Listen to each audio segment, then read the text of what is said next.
What's going on, Epic Gardeners? Kevin here with this Thursday's video.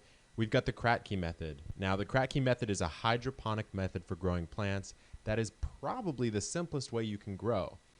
And the reason I say that is because it requires no pumps, no wicks, no electricity, and honestly, once you set it up, it can be practically hands-free. So here's an example of what Kratky looks like in practice. Here we have some simple 5-gallon buckets that have no air pumps in them, no air stones. All they have is hydroponic nutrients, water, and plants and a growing medium. And we'll talk about why this works in a second, but first let's talk about what we need. First of all, obviously you're going to need a reservoir. If you've seen my 2-liter bottle garden experiment, you'll know that you can use something as simple as that, but of course if you're growing something that requires a little bit more space, like let's say cherry tomatoes, you may want to use something a little bit bigger. A 5-gallon bucket from Home Depot works perfectly. You'll need some net pots, and I'll put a link in the video description for those, as well as hydroponic nutrients. I usually recommend General Hydroponics 3-part. You'll need some water. I have a couple videos and a couple articles on how to deal with water as well, and you'll need a seedling of some kind. Now, if you're just starting out, I would recommend growing with lettuce or some sort of leafy green. Basically anything that doesn't flower is a good idea for starting out in Kratky. Now, the first thing that you need to do is set up your reservoir.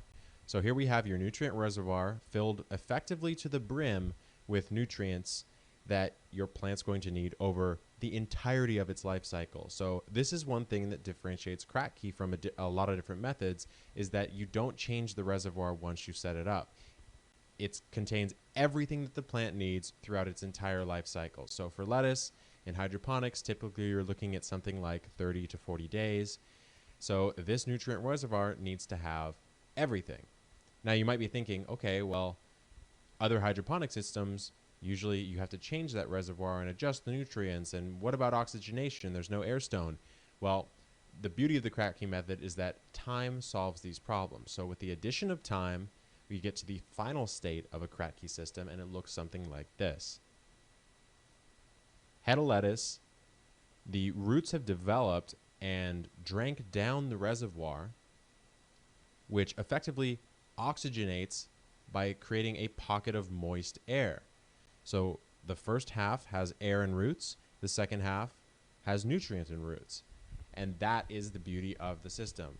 It effectively uses the plant's desire for water and nutrition to help oxygenate the air and oxygenate the roots. So Kratky is a really, really good and really effective method if you are just starting out in hydroponics. It is great if you are trying to teach your kid about it. Maybe you're a teacher and you want to do a science experiment. There's so many different applications of this. But not only that, there are hydroponic gardeners and hydroponic commercial scale gardeners that use a variation upon Kratky to grow tons and tons of lettuce or cucumbers or tomatoes. I mean, the applications are honestly endless. And again, there will be a ton of links in the video description about Kratky. So go ahead and take a look at those. And remember, I do videos every Monday and Thursday now on gardening, hydroponics, sustainability, all sorts of stuff like this. So please hit that like, please hit that subscribe if this is something that you want to see more of. And of course, questions in the comments and suggestions on new videos, always appreciated. Once again, this has been Kevin from Epic Gardening. Keep growing, guys.